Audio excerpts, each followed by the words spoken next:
to the show, guys. I definitely didn't forget to push the record button for everybody that's watching. That's okay. I'm good for a while if you guys are still good. I got plenty of jungle juice, so we don't have to reiterate everything, but I'm definitely going to want to go over some of the stuff that we went over. I fucked up, so you know. Pretty fucking bad. Pretty bad. It is what it is. But anyway, we'll do the introductions again. Go ahead, Aether. And introduce yourself. It is recording now. Hello, everybody. I promise. Hello, everybody. My name is Aether. I am the CEO of a game studio called Furr-Tec Studios. We are making an open world RPG game fully in Unity using super good technologies that you guys can soon play later this year. Oh, he was rugging. What the fuck's wrong with your tracking? I'll fix my shit.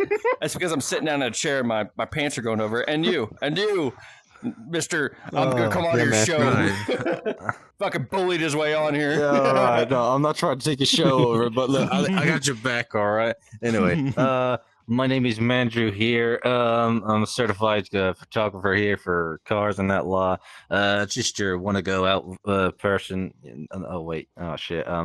Just going out in ventures and certainly non-alcoholic. No. Non-alcoholic? Yeah. I feel like you're lying. No. I used to do cocktails back in the day. I used to be a bartender for about 5 years. Yeah, definitely not an alcoholic. Okay. Yeah, and I used to make a few cocktails myself.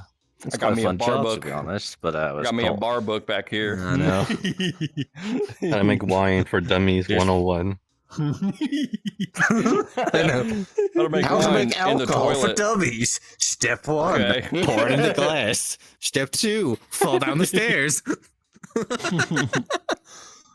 But yeah, so tell us a little bit about your game. I know I said I know that we talked about it in quite a bit of length, but it's okay. He remembers it.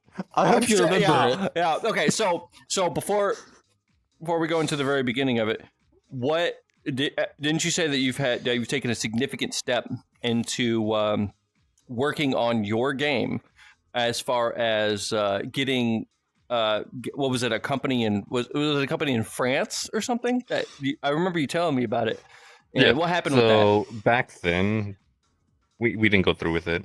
The double taxation where we're gonna face it was gonna be greater than our annual income is gonna be. So it was like, we're not doing it. So okay, so we completely ditched that company. Okay, so they were trying to tax you both at a French rate and the U.S. rate, is what you're saying, right? Okay. Yes. Okay, and that just wouldn't be profitable. At fucking all right. Right. Damn. They also wanted an office in France for us to hire at least 10% of our workforce, but that wouldn't happen that's not gonna happen because depending on how much money they invest, it may not even happen. Because if it's less than $100,000 or even less than $1 million, we cannot hire anybody in France to be 10% of our workforce because we need money to operate not only in France, but we also need money in the U.S. And then when it comes to doing taxes, we're gonna owe taxes to the U.S. government. We're gonna owe taxes to the French government. There goes like 80% of our fucking revenue. Yeah, we're only left with like 20%. Like that's not gonna be worth it. So I currently have my 3D director currently still in France, talking to some Europe people and other places to see if we can get funding. But the funding has to be done in the U.S. We cannot go international because the cost is too high. So have you been getting funding for your game and for your project and everything?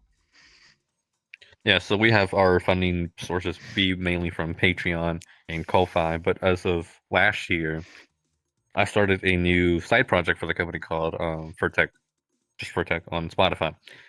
I make tracks, I upload them, and then from there we kind of get royalties from what people listen to, and that's been kind of like funding a little bread and butter a little bit more. That's actually once we fully, cool. Yeah. So once we fully get into full gear with music production for our Spotify, that music talent can be carried over from Spotify and be directly implemented into the game. So content-wise, story-wise, we can fully orchestrate how we want to present things, how we want it to sound. We're gonna have the pre-experience of making tracks to now making tracks for a fucking video game. And combining the two, we can leverage one and the other, and vice versa. Take our knowledge from orchestra compositing in FMod, for example. Use that same knowledge and put into our DAWs like FL Studio, Studio One, Cableton, stuff like that. We can now leverage Dolby Atmos or Apple Spatial Audio for those nerds. And we can make double, about 10% more money if we were to upload it as spatial audio for Apple. We get a bigger kickback, 10%. Even if people don't listen to it, Apple will still pay us for uploading that track to their platforms. So, with Spotify and Apple Music, right now we're only averaging like around $34 per different distributor, but it really just depends on what people feel, what the year is, what month it is. So it fluctuates. It's not guaranteed always, but it's something. And this year, well, legit today, I got some new audio hardware, like analog equipment. I can finally use and actually properly mix stuff and fully compensate for things I didn't do before, like turning the knobs, making sure we don't overcompress something. Fully utilize this analog equipment to really push the bounds of creativity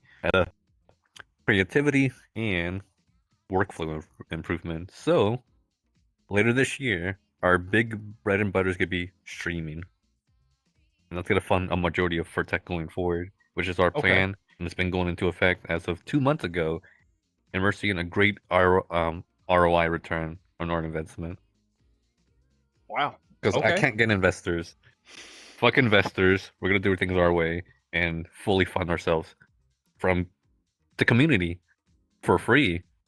Yeah. Like we're not paying. We're not like if you have Spotify Premium, okay, you're kind of a little bit help us a little bit more, and with Apple Music and all that, that's gonna help us a lot because all you're doing is just listening to our music, and that supports us long term. Because once you got it, if investors want to pull out, okay, they can do it. We're still gonna be financially stable because we have streaming to really help us back up our company. So with the game, are you going to have avatars in the game that are just ones that you've made, or are people going to be able to upload their own avatar? So people are going to be able to upload their own avatar using a SDK. So we're thinking, like, you just upload like your base mesh, for example, your Rex, to a website. It would do all the conversions in ahead of time. And then after that, you can add like custom clothing, all of that. And then once it's ready, it packages it up, sends it to our server, and then from there, you log into your account, play as your character, and have fun. Only like a 3-step process. We're gonna try making everything like as frictionless as possible. So because you at get to the make end of the day, your own. You get to have your own character in your game. That's pretty fucking just cool. like VR chat.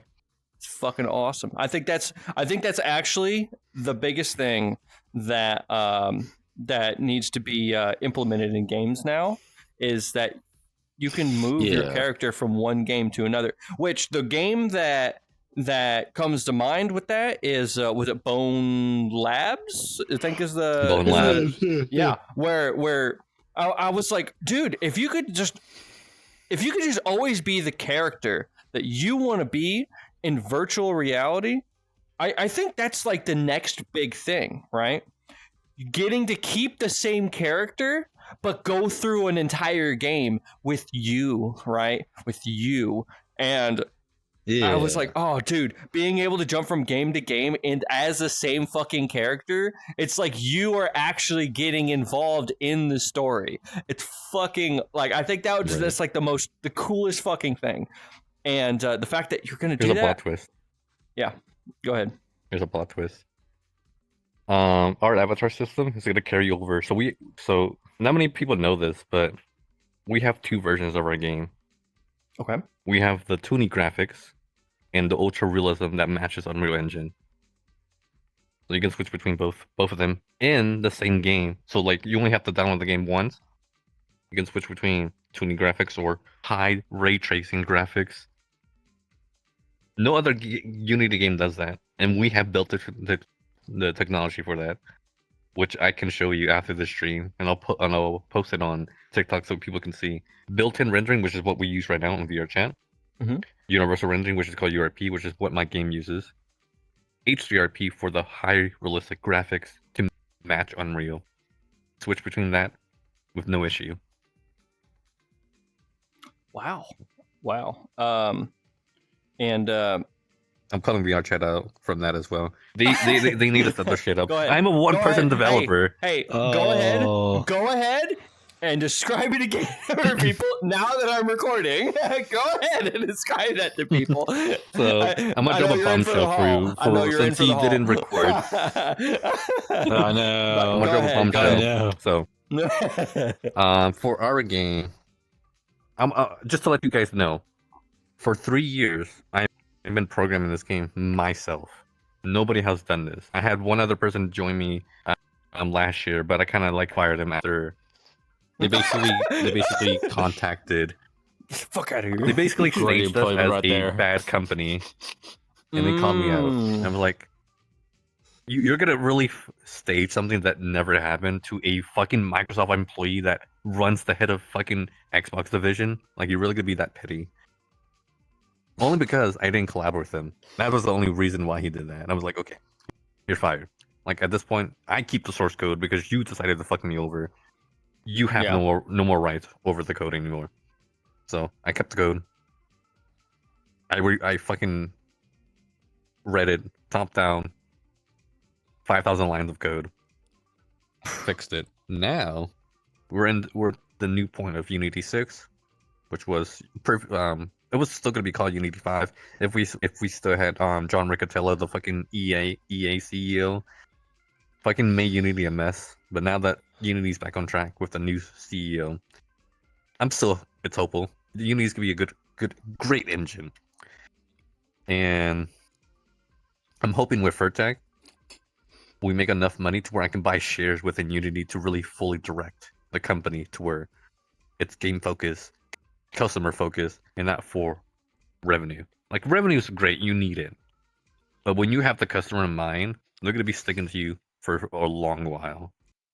We want to do that, but that's gonna be a future goal for us, and that's one thing I'm gonna be pioneering a lot for Unity is really guide them. Like, we're using your engine to create something that has never existed before. VRChat has created it, but it sucks.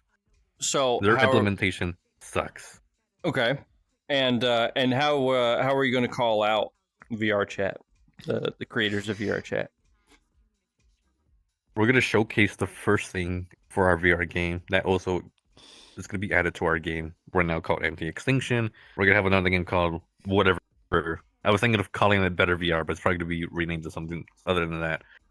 But our version combines new technology made by Unity, which was probably introduced in 2019, 2018, I don't remember, called Unity Dots, which is basically data-oriented programming instead of object-oriented programming. With data-oriented programming, we can fully utilize all your computer cores, all your CPU cores, to fully make the game run better than what it is previously. Okay.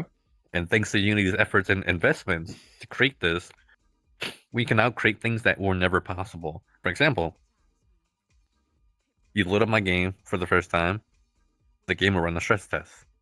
It will spawn over 10,000 of your avatars, fully running on 8K textures while only using 2 gigs of video memory and only 15% of your CPU and roughly around 2 to 3 gigs of RAM.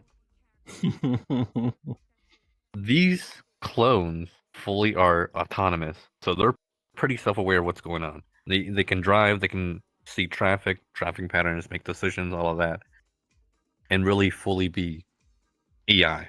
I was gonna say, is it using artificial intelligence to do this? No. Okay. No. So it's just part of the it's using the programming. Think of it like a node graph. Okay. The conditions have to be met, so it's a pre-programmed logic. But Okay. I'll get into this later. With this new technology that Unity created called Dots, we can now spawn more than 10,000 of different characters, clones of you, to the same, and fully achieve way above 165 FPS, while having all the characters be fully animated, fully rigged, emissions, global illumination, ray tracing. It's no longer an issue. Wow. And it's possible thanks to dots. And to add on insult to injury to VR chat, they can do it right now. All it takes is just rewriting a little bit of the code, fully utilizing ECS, which is just called dots. Okay, with the we can code make part, the same system we have. With the code part, what do all do to have to change in the code part? So everybody's avatar currently uses something called game objects. Okay. Which is currently referred to as, what the fuck was it called? Object-oriented programming. Yes. So OOP, so OP. Mm-hmm. And to change that, you have to basically create. It's a very minor script. Basically converts that data into DoD, data-oriented programming. Is it fully caches? Is it script already created, or is it something that they have to create? No, you have to create it. Okay. You have to create it. Once they create the base scripts that we need to basically convert that avatar into DoD, the game engine at that point handles it well intervene. You are gonna have a little bit have to intervene on how it loads it, how it sorts it, how it calls for it. It's gonna be little niche things you gotta do, but it's possible.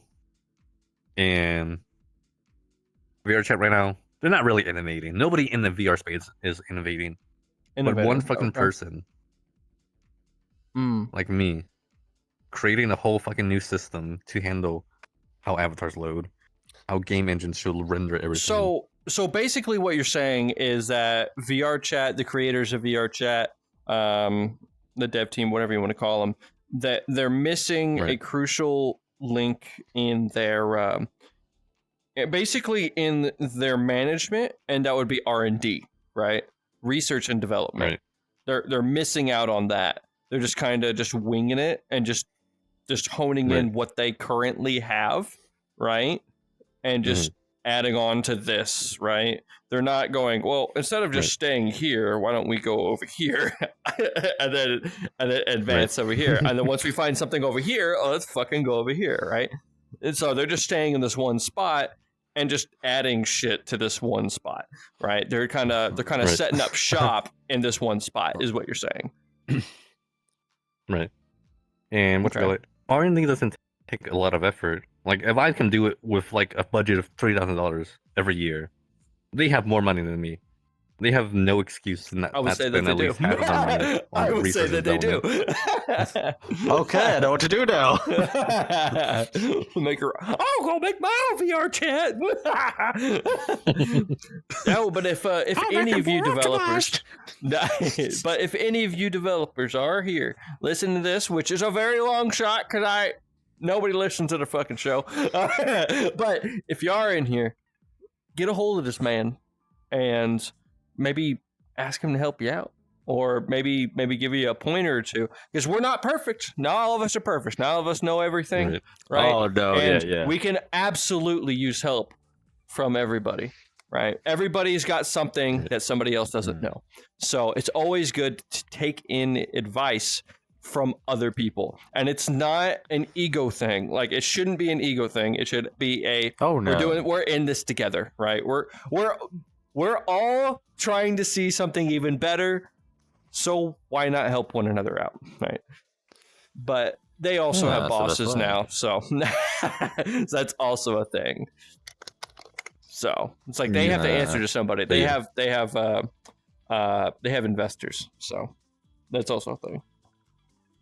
And here's another thing that VR chat should really innovate is on the rendering aspect. Rendering is such a big part of VR chat right now, because once you go to a world with like 50 people, for example, for Alley. Oh, it's people heavy. can have unoptimized avatars. Yeah, it's very heavy. It's heavy, yeah. But I created a system that took less than 3 months. And it's basically like a knockoff version of a Chinese version of Unreal Engine's Nanite technology. Our technology basically takes the polygons on your avatar, reorganizes it in a DoD programming way, and only renders think of it like a map system. So the farther you're away from the object, the blurrier it gets. Okay. We're doing something like that Mm. on the mesh. So this basically prevents over rendering it. So anything you can't see will not be rendered. So anything behind me will just be like a black void. But if I Okay. move, it still renders it. Okay. But as long as the camera's not seeing it, it doesn't render it. So And our system basically does that automatically. so how did you learn how to do all this? Reading a bunch of research papers. That's legit all it is. That's research and development. papers? Just reading a bunch of research papers. Yeah. Well, okay. And where did you go to find these research papers? Google's a free resource. Google, like Google Scholar? Is that what you're referring to, or Just Google searches. just Google searches? You basically look up any like research paper, for example, lighting systems, mathematical systems, math equations. People make different research papers for different purposes, and it just really depends on what you're looking for. And then from there, read. These research papers can be like 1,000 pages long. Like people are so dedicated to that, it's crazy. But once you understand what they're trying to solve, you can use what you learn, make something from the examples they provided, and make something new. And that's what I basically did. And our system, which is called the ECR rendering, Mm-hmm. basically does a geometry analysis on everything, every mesh.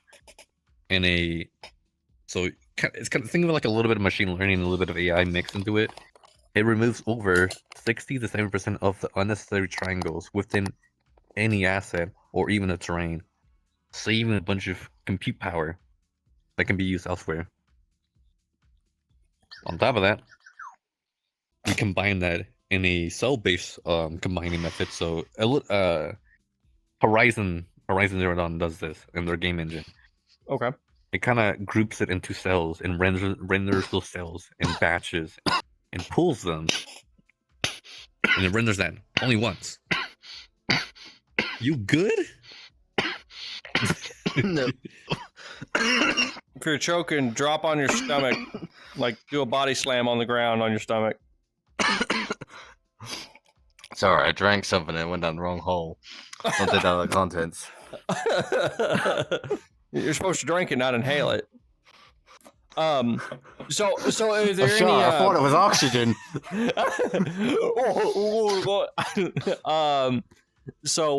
Ether, did you read any books on how to do any of this stuff, or take any courses? I think he's talking to somebody real quick. What were you saying? Did you read any books or take any courses on programming or maybe how to learn the actual languages? Yeah. So a lot of my knowledge has come from YouTube. YouTube is such a great resource. You have a lot of dedicated people wanting to teach you how to do things. A lot of your knowledge can come from that. Don't go to college. College is such a scam. Right now, it's such a scam. Not even worth it. Yeah. It's so much call it that. You're It's a better off scam. learning You this could have on your told own. me that so many years ago. I've been there for 7 years. Another thing I want to mention. Mhm. Another good thing I want to mention is that a lot of the paid courses, if you know where to look for them, you can find them for free. Yeah. As sad as that sounds. So now that you mention that, there's actually a once he's done fucking dying over there, there is I'll just mute myself. I'm sorry. Jesus, I thought you would do that in the first place. Anyway, there is a course from Harvard, and I'll link it in the description. That is a full. I don't want to say it's cybersecurity, but it's something to do with because I'm not a really big programmer guy. I like guns and shit. But it teaches you how the languages work, how to script. It's an entire. It's essentially everything you need to know to get a degree in programming. Right. And it's free. It's from Harvard. And I think, and every time I have a friend that says that they want to get into programming, they want to get into, I don't know, cybersecurity or anything related to this, I always suggest it to them because it's free. You don't need to go to college for it. Right. And I mean, essentially, you are going to college if you take this online course because it's Right. all pre-recorded shit from Harvard. So they teach you how to do everything, and you can get your certificates. You could go do the tests and take the certificates, and then get your certificate. Like you learn everything you need to know, and then you pay the money wherever it is that you want to go to get the certificate. You just pay the money for the test, and when you pass it, boom, there you go, done skis, right? So there's a lot of resources out there that people in this field that because it doesn't really change. It's the same, right? It's not like an art, right? It's a fucking science, right? It's the same everywhere you go, and there may be different languages, but you can just learn the language. So so these resources are really good. Also, there's, and I'm not gonna link it, but there's also a something similar, but it's with a naked Swedish lady who teaches you how to code, and so she's like literally naked, just like, here, I'm gonna teach you how to do C++. It teaches you how all that works. So that's something that you guys can look up on your own if you want to learn how programming works. But yeah, so let me jump over to you. So how long have you been streaming for? I've been streaming on different platforms. So I first started off streaming on Euro Truck 2. And you did say you played that before. I did. Quite a good game, really. I lost so many hours just driving down single stretches in fucking Belgium. I'm like, wow, the road's like the same. Absolutely. Yeah, I like going from like Spain all the way to the top of Russia and just like doing ridiculous like 10,000-mile journeys because fuck it, you know. I used to stream that game for like 2 years with a company I was with. I don't know what it's called, but we're not together anymore. The company fell apart, but we used to do it, you know. We used to compete with other truck companies, putting in all these hours and miles to get to the top. We never did because some fucking Chinese company always got on top of us. Of course. You know what they're like. They're on that kind of, oh, come on, guys, we got to get to the top of that. Oh, we got to get the miles in. Come on, guys. Oh my God. Trying to one up everybody. I know. I used to do that in the company. I used to one up everyone. I used to do that because I'm unemployed. I'm stuck at home. What do? Put the wheel on. Let's go drive. When I wasn't with the company, I'm all alone now on that game. I just drive with the NPCs and they crash into me. I used to like get these mods. There are so many mods for Euro Truck Sim 2. I used to get like a 10,000 horsepower engine, whack that bitch in the truck, and just get 200. Oh, I almost like then 200 down the road until I crash or like completely destroy my truck, and it's like it's so fun to do. Yeah, I absolutely love it. But that's not the only game I stream. I also stream BeamNG Drive as well, which is phenomenal. I love that game. That game is unlike pretty cool GTA's 5. On it. Yeah, unlike GTA 5, they know how to crash car. They know how to destroy cars. But I just don't use it for sure. I like to test out things. You know, I like to combine things together. And I got a friend who. Sorry about that. He showed us last night about how he combined 3 buses together, and he created a weird sort of vehicle, like 3 city buses just combined together, just pile right into the middle of a fucking pole, and it's a great game to stream. But that's not all I also stream. I also used to do IRL stream, so. In Mount Edgecombe in my country, the UK, there's a little area where there's a bomb section, where there's like a bomb in the ground, and then a little bunker where the World War II soldiers went on. And Mount Edgecombe, for those who don't know, is an area that used to be very bigger than it was before, but it was half bombed, so they've only got half the house left. But it's really interesting once you go in there and see the history of the house. I used to stream that area and a lot. There's a lot of games that I actually streamed. There was Alien Isolation, which I also streamed as well. Jesus, Quite a that nice fucking game. First time I played that. Yeah, when I first played it. No. When I first played it, I was so scared. Yeah. If I don't have a fucking gun, I don't want to fucking deal with it. No, I don't want to fucking mess with it. If I can't kill it, I don't want to fucking. I can play that. Good. If you can't kill it, run away.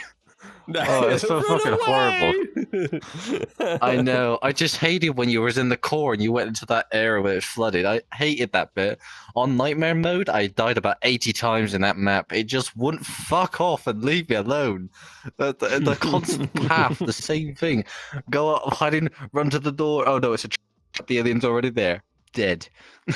Oh, but it's a piece of piss now. I know that game anyway, but yeah, I used to stream all sorts, really, I used to have multiple names, but I mainly stick with just Mandrew, but for some reason I got an extra R after the E, so it's like, people get confused at that, but it's great though, I like it. I used to do streams on TikTok, but I don't do that anymore. I have my main account, but they banned me on that. I was like, okay, cool, fine. I have a secret account, a spare account, as you could.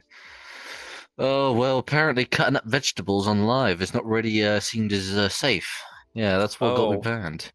Yeah. I know, right? Cutting up vegetables. What? Are they vegetable advocates now? Like, the fuck? Was it screaming? I was just trying to cut up peppers, okay? Because with my professional knife, because I used to do all the professional shit back in the day when I was in college. Look, I wasted 7 years in college. Don't judge me. I didn't waste my culinary expert right there. I didn't waste much of a career. I know. Yeah. We have Mr. Right making beer. We have Mr. Right learning how to cook. That's right. Look, I used to cook though. Funny thing is, I used to have like 10 years of professional catering in my belt. So 6 of that was dedicated to back of house. No, 4 was the back of house. 6 was the front of house. And I absolutely loved cookery, obviously because it's so fun, like mixing different foods together. But I'm mainly a front of house sort of person. It's great, just like going out there, interacting with customers, because that's my strong point, If I could get a paid job as a waiter, I would, but I might abuse the customers, so I don't think that would be a good idea. Yeah. Okay. Fucking. I'm making I have a sourdough starter, right? So I can make sourdough. So it's like, yeah, I'm into that too. I fucking make bread. Never made sourdough. Yeah.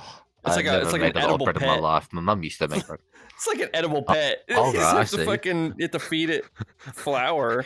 you just make yourself a little cat-shaped bread. You're like, oh, who's a good pussy? Nom, nom. Oh my god. It's just fucking bread.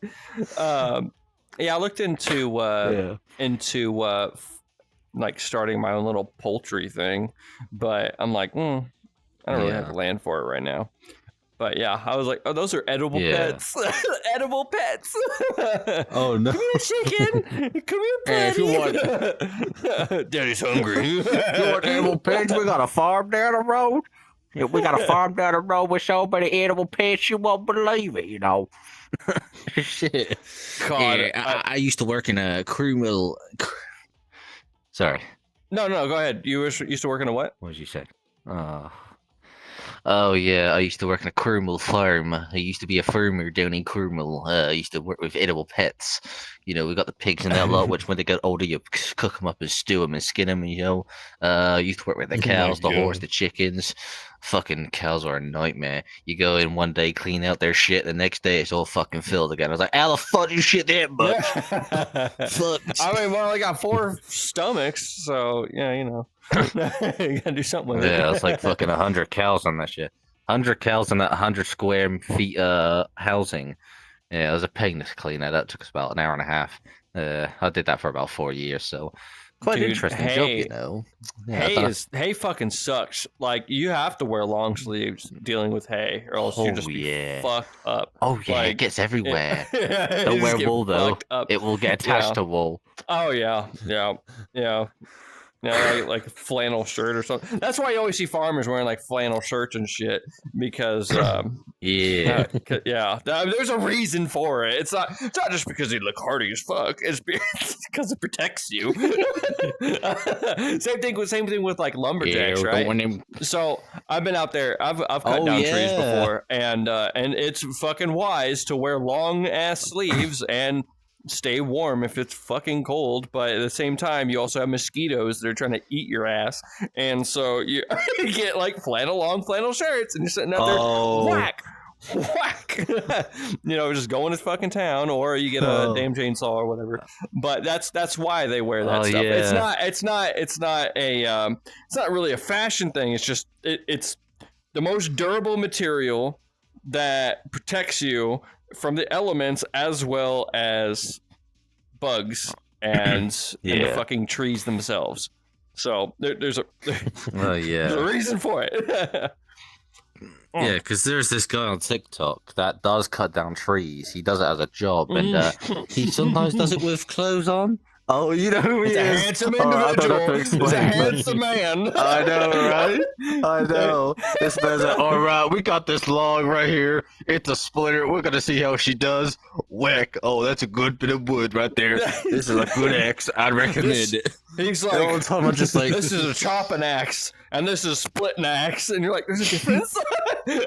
It's like, oh, okay. And then there's even a female equivalent, right? There's a female equivalent to him. No. And it was fucking funny because I was on Reddit and I saw one of his videos on Reddit for whatever reason.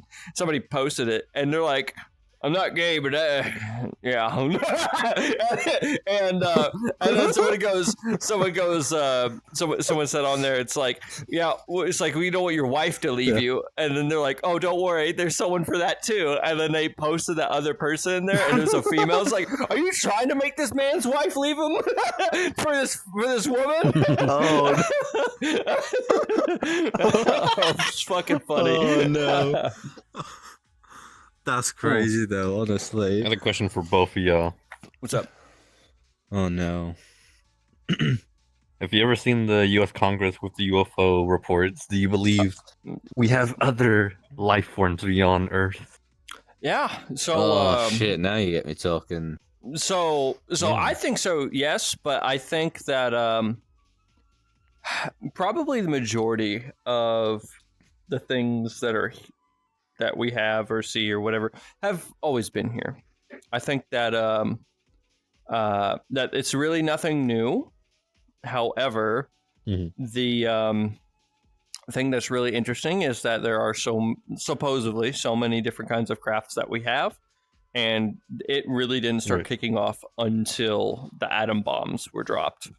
And so that's what's really fascinating. Oh, yeah, and what's even more fascinating is, according to I think it's David Grush. Is that how you say his name? Is it Stephen Grush or David Grush?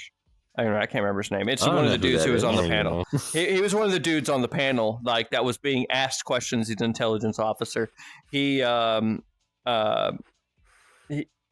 Someone asked him, "Hey, what is the earliest account that you have with these crafts?"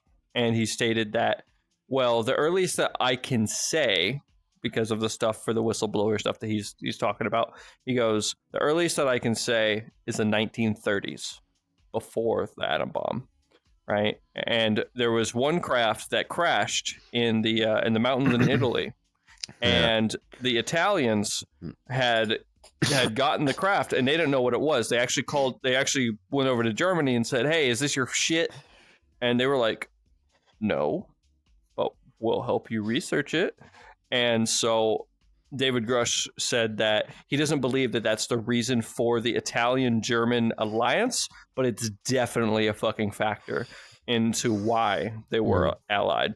And you remember seeing in the History Channel, maybe. I don't know if you guys have anything like that over there, but they always talked about the German Bell, right? A super secret German about the German Bell, yeah, right? A super secret project that the Nazis have been working on during World War II, and it would only make fucking sense that they developed that because of that crash that the Italians had. And apparently the Vatican was sharing the information of where its location was to the United States during the Second World War, so that whenever we came in, we could take it and bring it back to the States so that they didn't have it. So apparently that was a whole thing. Yeah. Yeah, but speaking about the bell here, you know the Germans used to take away every single bell in their Polish towns, and they did that to make cannonballs or something like that. I remember something about that. Well, that sounds you like mentioned bell in Germans. a Napoleonic War thing. That sounds like a Napoleonic War thing if there were cannonballs. That was back in the 1950s. Yeah, that was 40 to 50s. I don't know when. I'm not good at history here, but I do have history channels we have in this country. Yeah. If you're talking about all the time, like trying to make like metal, like if all the bells were steel, it would make sense because the Germans were using a fuck ton of steel in order to make armor, right? Tanks and armored vehicles, and because the only 100% mechanized country was the United States. It was like whenever Americans showed up during D-Day to take on the Germans, right? There's accounts of the German troops going, oh, we already fucking lost because there are no horses. Like, they use horses. Like, I think it was like 30%. It was either 30 or 40% of the entire German military was mechanized. The rest was fucking horses. Like, nobody has any idea. Like, nobody doesn't understand that. Yeah. 30 or 40% of the entire German military was mechanized. They're hoofing it the rest of the fucking way. Oh, no. America was, America is 100%. What the fuck? There we go. America is 100% mechanized. So we came in and they were like, oh, fuck no. We can't win this shit. So, yeah, that was a fucking thing. That was a thing. I know. The other thing that also was a thing as well, sorry to the Americans here, but you remember when they did that practice on the beaches of the UK? You know, Americans, I remember looking into that. I just recently learned about that. And they put their fucking life jackets on backwards and shit, or upside down, and fucking drowning. Yeah, it was 700 troops. I think it was 700 British and American troops. Yeah, it was a horrific thing. I don't know what got into them, really.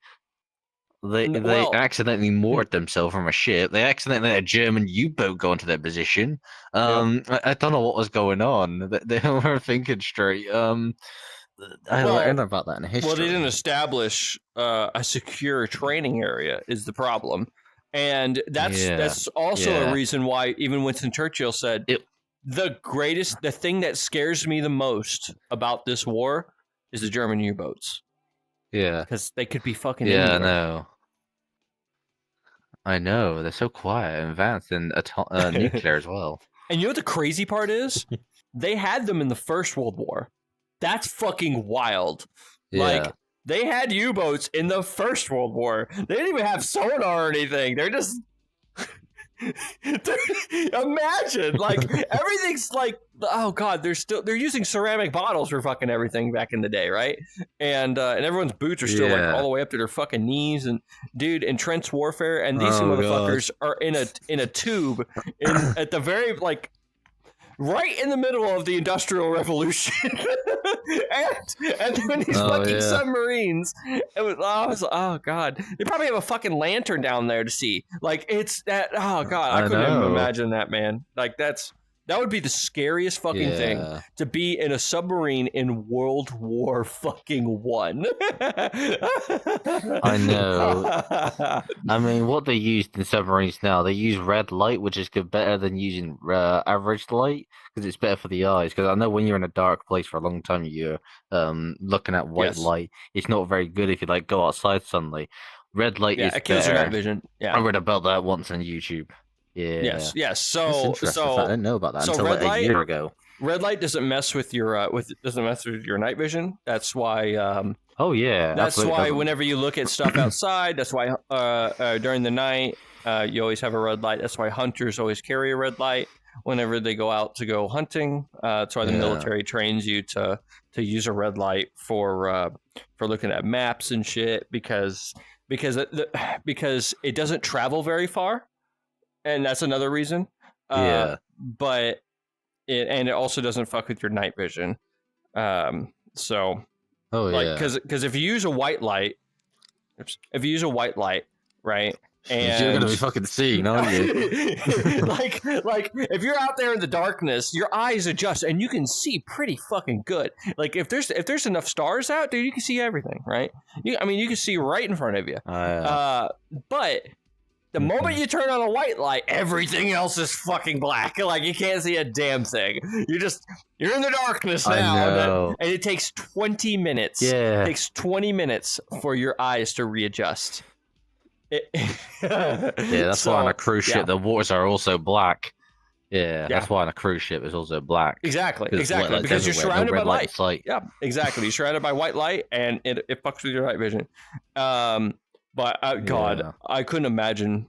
I still have yet to go on a cruise. I was supposed to go to one last year, but I didn't. I wasn't. My leave got denied. I was on a cruise 2 years ago. Yeah, it's great. Went from here to Mallorca and back. Absolutely phenomenal. Sea life is great. I used to do sea life a lot. Go on like a fucking yacht and like just be on there for like a day. It's absolutely great. I wasn't seasick at all. I can absolutely be on the water for a while. I wasn't seasick at all.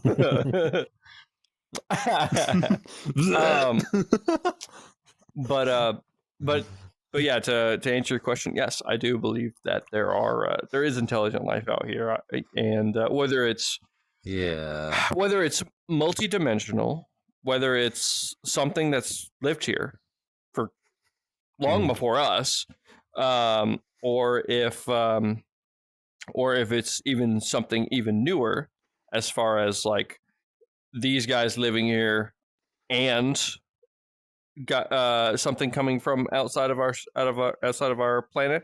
I think there might be both right now, but I think prior to the atom bombs going off, I think it was I think that they had already been here for a very long time. It's very hard to tell, to be honest. We call them extraterrestrial, and they're many light years out, like many light years out. We haven't traveled that far. We have sent a rover out, but that bitch is long gone. Like I don't know if it's still got life in it yet, but it's just mindlessly going around. I mean, we have gone to space a lot.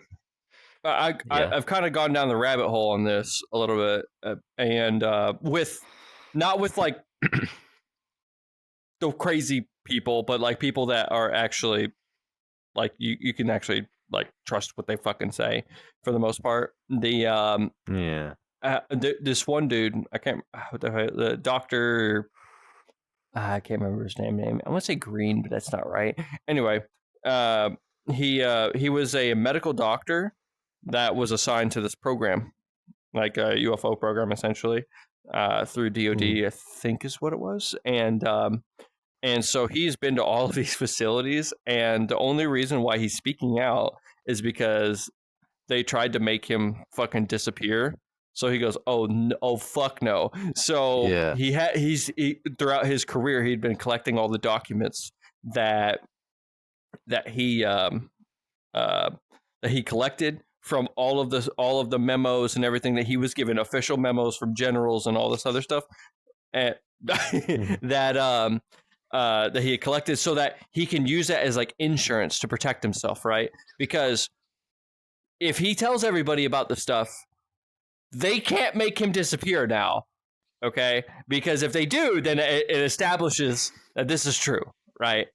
So they're like, we can't do anything about it, right? And he also has more stuff, and he uses that as leverage to make sure that he doesn't fucking die. But anyway, God, he's so well informed on this stuff, and I'm just like, oh, okay. Well, apparently, he came across this program where there's like this. It's basically a military within the CIA. Okay, it's essentially what it is. They're their own entity, and that's where that black budget stuff is going. I don't know if you're. Oh, he's talking to somebody. Okay, so the reason why the CIA can't account for like $10 billion fucking dollars a year is because it's going to these programs, right? They literally have their own Navy, their own Air Force, and their own Army. Okay. And it's just like Samson. Just like what? Samson? Just like Samson. Do you not know about Samson? Yeah, they own like military, refrigerators, all sorts of stuff. Yeah, they started this back in the 1800s. They started as a Chinese, an Asian fruit selling company, and they later came into this big company that owned, I don't know, everything you see, you know, fucking Abraham Abrahams. That's something I also learned as well. It's quite interesting, the fact. Apple just owns phones and that's it. Samsung, oh, you name it, we own it. Oh, wow. Interesting. Yeah. And so have you ever heard of the Sean Ryan show? No, I've heard of many shows, but not that one. Okay, so the Sean Ryan show is a podcast, okay? And it's the fourth most popular podcast out there right now. And the dude is an ex-Navy SEAL and CIA contractor, okay? He never messed with any of that stuff whenever he was in. He didn't know anything about it. He was just a fucking operator, right? But anyway, he had a Marine come on to his podcast that talked about you remember the tsunami in the fuck is it, like Singapore? No, yeah, Singapore or some shit. It was back in like 2006. I've heard. It was like heard of us years ago. I've heard about that. Yeah. Yeah. So they went over there as a relief. Yeah, they went over there as a relief effort in the Marine Corps, right, to help people out. Well, him and his fire team went over this hill and to see what was on the other side, and they saw this floating like triangle thing, like this big ship, right? It was just kind of floating there quietly, and they were like, "What the fuck?" And so they started going down, and then these fucking dudes pop up in all black. They're fucking honed in on them, and they're like, "Oh," and they were like, "Okay, they have the drop on us," and they were like, "Put your fucking weapons down." And he goes, "They had American accents, but these dudes, the way that they operated, the way that they were moving, they had to be special forces of some kind." Yeah. Okay. Well, he said that while they were sitting there and they took all their guns and they took their hands and their fingerprints and everything and took pictures of them, there were trucks with what the hell are they called? Like shipping containers on the back of them, but with air conditioning units on them. Okay. And they were loading up into the big pyramid building, or the big pyramid ship thing that was just kind of floating around. And they were loading up in there in these like deuce and a halves. And they were like, "What? Like, what's going on?" They're like, "Shut the fuck up." And then eventually they're talking shit. They're trying to antagonize them so they could, they could probably shoot them or whatever. But they're just like, "I don't know what the fuck to do." And then they get their weapons, put them on their back, like put the slings like as tight as they fucking could, put the magazines up on their gear back upside down so that you couldn't load it fast enough before they could drop you, right? They all get they back up and they all get into the ship, and they just left the Marines there. And so they fucking run, they take, hightail it back up the fucking hill. They're like, "What the fuck just happened?" And the ship takes off like that, right? Well, turns out this Marine came across a doctor through the other doctor guy that I just explained. And he goes, "I was part of that program," the other guy. And he goes, "That wasn't drugs that they were holding," because he thought that they were drugs. The Marine did. And he goes, "Those were people." Yeah.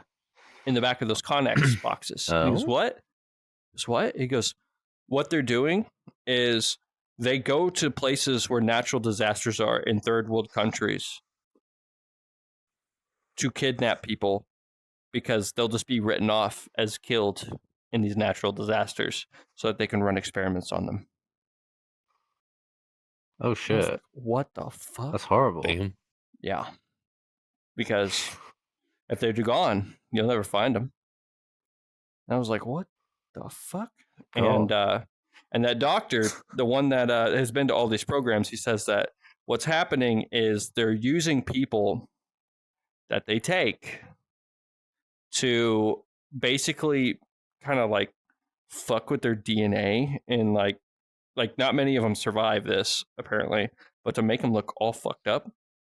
And they want to try and make an alien threat to the government so that they get more funding for their projects.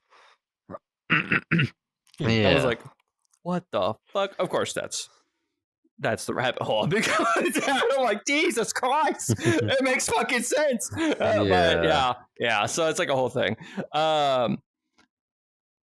But yeah, it makes you wonder. It makes you wonder because that's It does. probably something that could actually fucking happen, right? You just abduct people from natural disaster areas and nobody would know. I mean, yeah, Nobody the would government's fucking always know. full of surprises with them and their pile of money. Well, it's not even that. It's apparently these guys are operating outside of the fucking law, outside of the government. Like, the government has no fucking idea that they're actually doing this shit. And it's a small amount of people that are operating this stuff. The government has no fucking idea about this. They're just doing this shit because they have the black budget and they operate underneath the defense contractors. Damn. So underneath the businesses, yeah. Yeah. So it's like Skunk Works and fucking Boeing and on all of them are the ones who are doing all this crazy shit because they don't answer to, like, they're like, oh, I don't answer to you. We're a private company. It's like, what the fuck? Okay. But yeah. It's an interesting thing. So what about you? What do you think? What do you think about the aliens? I don't know, man. You just never know till you go out there and see what there is. You know, it could be anything out there.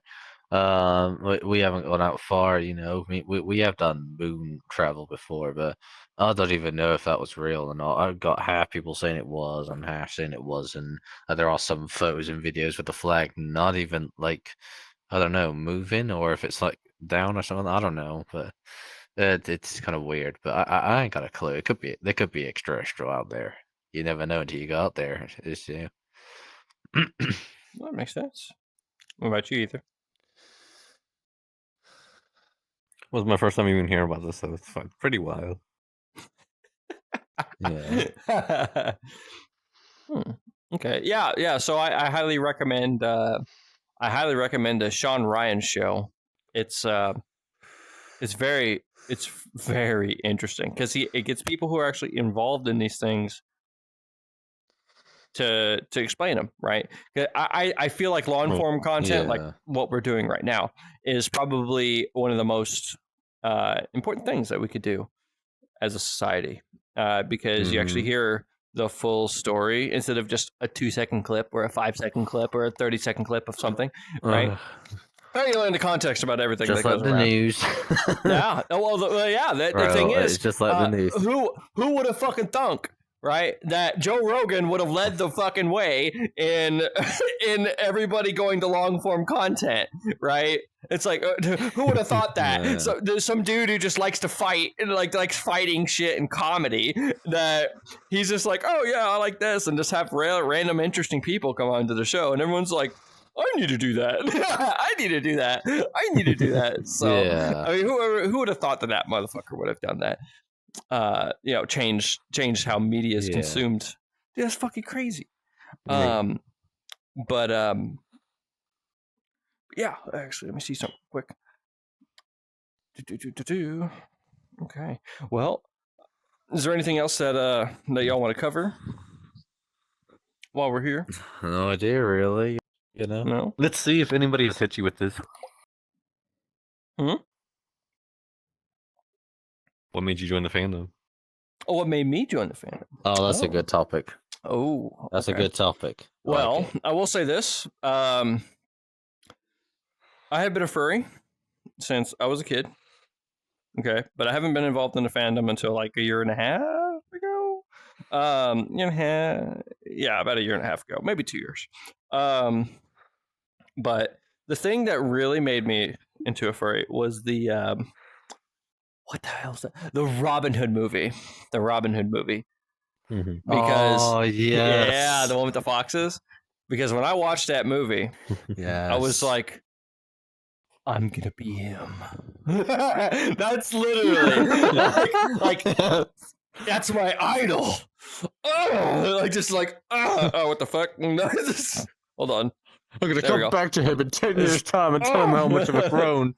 Yeah, and so that's what really established me becoming a furry, as well as like every single fucking kids movie.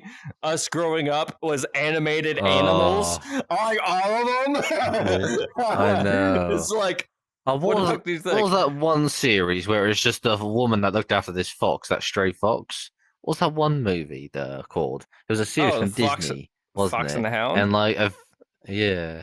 Oh, that had the saddest scene in the world on it. Oh no, when she just drove him into the forest and just left him there. She drove off. Bro, I saw that when I was so young and I cried. I was like, no, pick him up. That's what I like. Dude, that's what I like about those old movies, right? They give you emotional stories, right?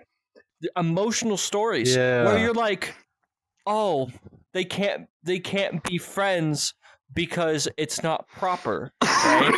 And then you're just like, and they built it up as well until the point. Yeah, it's like my heart. I know. But then you have motherfuckers who try to argue against it, like, that's wrong. They're teaching the wrong message. It's like, no, motherfucker. They're teaching the message that this is wrong, but this story needs to be fucking told so that people can understand the concepts around the thing. Yeah. So it's like, it has to be this way. Yeah. Yeah, I know. It's like the fox is the child and the woman is the mother. And once the child grows up, just like that fox, we're all going to move out. And then what we're going to do? We're out in the open unless we're told something. It's told perfectly fine. You look after the child, kick him out, regardless of how it is, whether it's nice or kind or horrible. I don't think we're thinking about the same movie. Yeah, I'm trying to think of what the fucking movie is that you're referring to. Because I'm talking about the Fox and the Hound. I don't know what it's called, but Which is the one with the dog. But if I search the one with the dog and the wolf. Or sorry, the wolf. Listen to me. The guy that really hates the dog and the fox. Yes. He goes out to go. They have a Ford Model A. The Ford Model A. She drove a Ford Model A. Yeah. Okay. Oh, I think that's the same movie. Yeah, that's something that also got me there. We also got 101 Dalmatians. You know that series? Oh my god, yeah, that was. Oh my god, that also got me to the fairy fandom. Such a fucking great movie. I didn't know you had a crush on her. That's kind of weird, but I mean, you do you, man. Oh shit, I should have said nothing. He's into older women. That's an old woman. Older.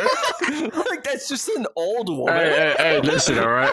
The older people have more. The older people are more experienced, all right. Take it from them. You convince yourself however you see fit. You do you, bro. Yeah. What about you? Well, kind of started from my best friend. So I want to get an Oculus back 2 years ago. Not one. But a VR jet was a emo kid with the avatars, and then we're going. You were an emo kid? One day I get on. Yes. 2 years ago. Oh my god, did he have that long hair? It's like, yeah, bro, we're gonna hang out, yeah. We're gonna play guitars and spray our nails. Yeah, get that black on and shit. Fucking, I really like that. Hang out with you, so. But what really changed it was him being a gray Rex. And I was like, ew, furries. But once I got to know what it was, that basically set the entire stage for where I'm at right now. Yeah. Being able to be yourself. Yeah. Most importantly. Your persona represents you. You're able to connect with it. And be you. And that's what I liked about the fandom. And here I am, making a fucking furry game. I will say this. That's one thing that I like about this fandom, right? A lot of people want to know what I do for a living, right? And I don't like divulging it because I want people to know me for me, right? I want people to know my personality. I want to be able to tell stories and all this other stuff. I want people to see me as me, because a lot of times if you tell people like what you do for a living, they just look at you as that thing. Their entire perception of you fucking changes. 180%. You don't get to have your own personality, right? So yeah, that's why I do the things that I do, and so far, I think it's been extremely phenomenal because, like you said, in this fandom, you get to be you, and you get to represent you in whatever way you want, and people only get to see you as this, right? As this, and I love it. I love it. I love our fandom. I love our people, and I love going to the conventions to see my people, regardless of how weird they can be. They're my people. Oh right? yeah. Right. So Yeah, I love and I'll defend the fandom. You know, like I've been. Yeah, absolutely. I will as well. But the pizza incident kind of chucked me off a little. Like, if you know what that is. What is it? Don't know if you know the pizza incident. Oh, the yeah. happened in the hotel. I made a joke about that in one of my videos. Yeah. I was like, Furry HQ called me and they said something about a pizza and a cheese grater. It's like, the fuck is wrong with you? I'm like, what the fuck is wrong with you? But yeah, no, I definitely, it's definitely its own thing, but I do have a friend, and I'm not gonna say his name, but I do have a friend that goes, "What are you talking about? The furry fandom's fantastic. Everyone wears a paper bag over their head, and you just like bend over." And I was like, "Oh God, stop!" Oh no! It doesn't matter. It's just bend over. Like the fuck. You're so fucking wrong. No, we don't just bend over. We take payment. 20 quid is the lowest. And by the way, for those Americans out there, quid is a currency, right? I believe it's pounds, right? Is that what you're referring to? Oh yeah, we use pounds, quid. Yeah. It's a currency. You know, it's not, they're not throwing squids at people. It's different. I promise. Well, it could be. You never know. That's a Japanese, sir. But anyway. I think it's a good place to stop. And hey, I'm glad I haven't told you how I got into the furry fandom. I thought you did. No, go ahead. Go ahead. No, we don't care about you. You're just gonna leave me out, Lyric? No, go ahead. I actually do want to know. Fucking shoot! No, I actually do want to know. Yeah, yeah. I'll try and keep it short as possible. So, it started with 101 Dalmatians and that film I was telling you about on Disney. That's how it started. But yeah, I was just a kid. I didn't really know much about it, so I just carried on, like, you know, looking at those films. And then it was only like 4 years ago, recently, when I moved out, that I really started to get involved in it because I had IRL furries that I was talking to, and I go to all these conventions, not just the furry conventions. Only been to that one. It was in London, but normal conventions, like there is an Exeter convention where it's like gaming and shit. And I know you only see people dress up in like these Genshai characters, which I don't know what they are, but me and a few other furry friends, which I've known for like 2 odd years, just go in there in a furry costume and was like, "Wow, furry!" I was like, "Why? Have you not seen one before?" No. Oh, there you go. Yeah, but it was great. Yeah, I recently got a partial about 1 year and 3 months ago.